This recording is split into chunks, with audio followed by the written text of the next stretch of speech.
Hey, Sunshine. It's Malika, host of Feel Good the podcast, or the podcast formerly known as Feel Good, because we are in transition. But I'm back with another episode. Woo woo! So if you haven't listened to it yet, I highly recommend that you check out the episode before this one about intuition and the rising feminine energy. Something along those lines is the title. Because I mention and highly recommend watching a movie called Groundhog's Day. I know it's available on Netflix now through November 30th, 2023. And I'm not sure where you can find it after that. Or even if you don't have Netflix, where you can find it before that. But I encourage you to check it out because in this episode, I'm going to delve into a little bit more about the character and how I can totally relate to her experience in some ways and how I talked myself out of it. Okay, so here's a spoiler alert. I warned you in the previous episode. Groundhog's Day. The story is about Bill Murray, a news anchor. No, he's a weatherman, and he basically it's a loop movie where he's reliving the same day over and over again, which happens to be Groundhog's Day. So to his benefit, he starts manipulating the situation and getting information from people and doing different things, whether it's stealing money, or like getting information from, a woman he's attracted to in one day. And then of course, everyone forgets that day's already happened except him. Right. And so he asked this woman for, all her information. Then the very next day, of course, she didn't remember him. And then he's using the information he got from her previously to build rapport and manipulate her, basically, right? Form of gaslighting. So the one person that did not work on was the lady who's a producer for the news show or the channel that he works for. Her name is Rita. And eventually, Rita would just notice something didn't feel right, and she did not fall prey to his shenanigans, basically. And that is what I was talking about as a model of intuition and her trusting her felt sense. I would say that there were times, even in relationship, where I would get a feeling about something, but because I didn't understand and or value my intuition yet, I didn't always listen to it or trust it. And I can say in retrospect that my intuition in those relationships were spot on. Spot on. And so basically, like I said in the previous episode, it's the felt sense of something feeling good or something not feeling right. Someone's energy feeling off. And sometimes we don't even have more information than just how something just feels off, and we may not know why.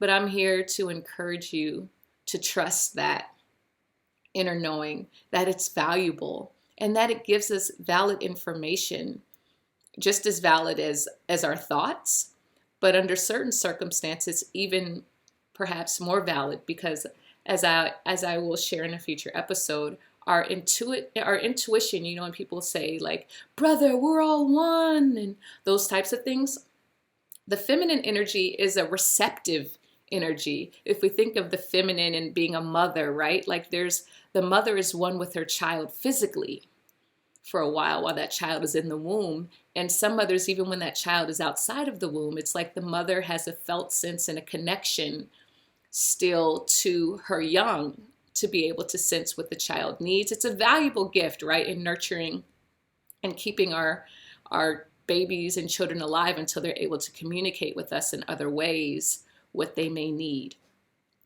That being said, that oneness of energy also expands as far as the felt sense and feminine energy of other people. You can feel sometimes other people's intentions.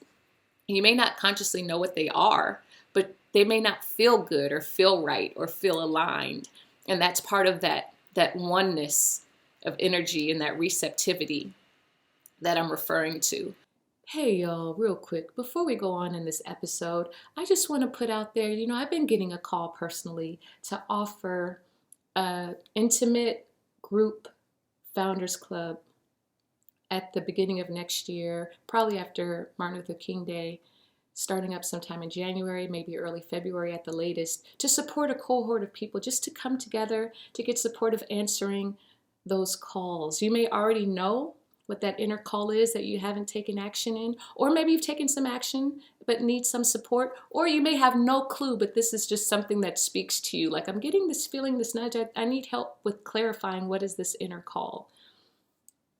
In calls, plural, unfolding and available to me right now. So if this is you, if this speaks to you, I want to put out there, please, I have in the description, schedule a 35-minute conversation. It'll be no video, just audio, just to have a conversation to see if we're a good fit for each other, if this program is a good fit for you at this particular time. And if you're ready to do something different to get different results, to receive support, maybe receiving support or asking for help is a challenge and you've been trying to do things on your own. I have some of that in some areas of my life. How is that going for you?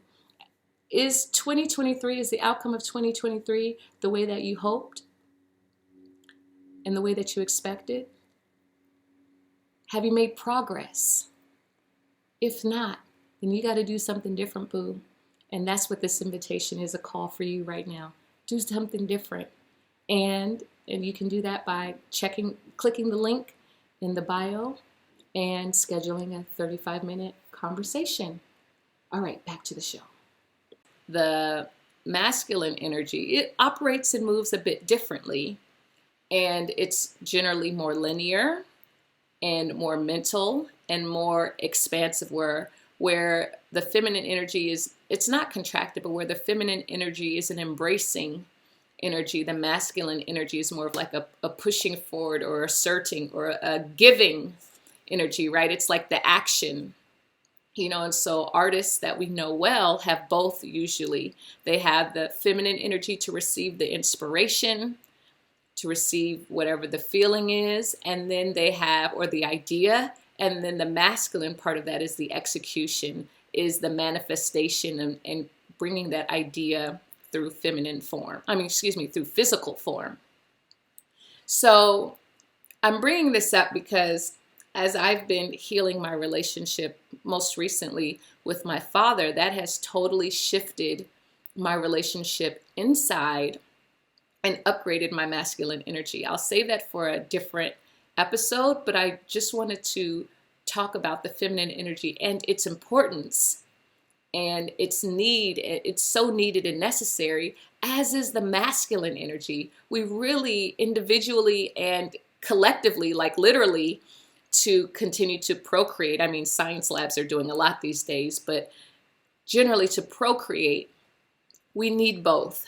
And internally, to procreate and to anchor and manifest our ideas, to manifest and fulfill the fullness of our purpose and aptitudes and gifts, we also require both. So this was about the feminine energy, namely going back to Groundhog's Day, and just demonstrating its importance. And I think also when we are connected to our felt sense, it's harder to manipulate us when you're really listening to it.